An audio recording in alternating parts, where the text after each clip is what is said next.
Good afternoon, Mr. and Madam Chairman, ladies and gentlemen.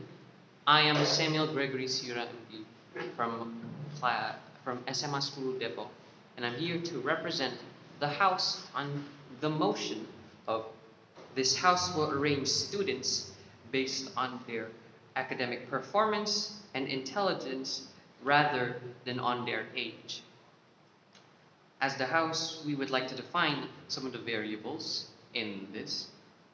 The House would like to define intelligence, but with the definition from Linda Gottliebsen, as intelligence is defined as a very general mental capacity that, among other things, involves the ability to reason, plan and solve problems, think abstractly, comprehend complex ideas, and to learn quickly.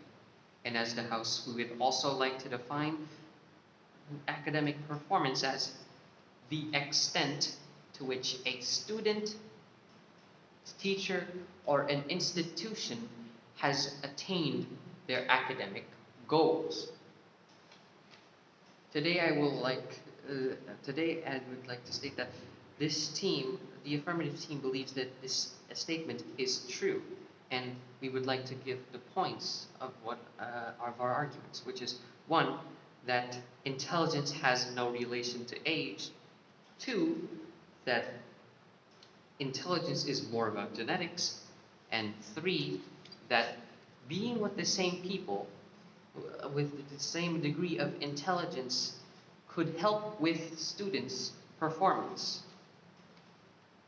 To the fourth point, I would like to say that it seems quite obvious that intelligence has no relation to age.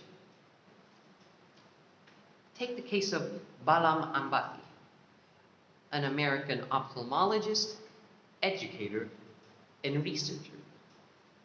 He entered the Guinness Book of World Records as the world's youngest doctor at the age of 17 years old.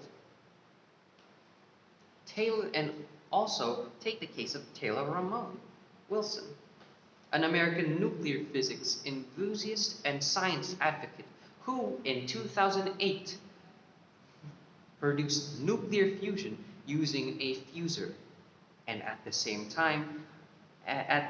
time, he was the youngest person to have done so. I have to stress that age does not prove someone's knowledge and intelligence. You can be young and you can still be the smartest one in the classroom. And my second point is that that I am pretty obvious that I'm pretty sure that intelligence is more about genetics than age. Like most aspects of human behavior and cognition, intelligence is a complex trait that is influenced by both genetics and the environment. A study done in 2013 by researchers from the University of Queensland conducted a DNA analysis and IQ test that resulted in, as a result, they found that heredity contributed to 20 to 40% from various children's IQ. And in the same way, an article published by Robert Plomin in 2018 states that polygenic scores are unique predictors in two ways. First, they predict psychological and behavioral outcomes just as well from birth as later in life. Second, polygenic scores are causal predictors in the sense that nothing in our brains, behavior, or environment can change the differences in DNA sequence that were inherited from our parents. And to my third point, which is that being with the same people with the same degree of intelligence could help students in their studies.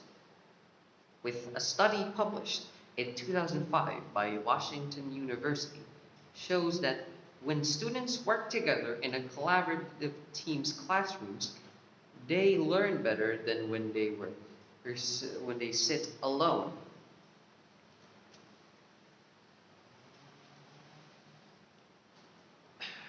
And so, Mr. and Mrs. Chairman, ladies and gentlemen, in conclusion, let me be clear by this, that age has nothing to do with intelligence, and instead it has more to do with genetics. And that with rearranging the system of classrooms, we can help the students more with their learning and with their capabilities. That is all. Thank you.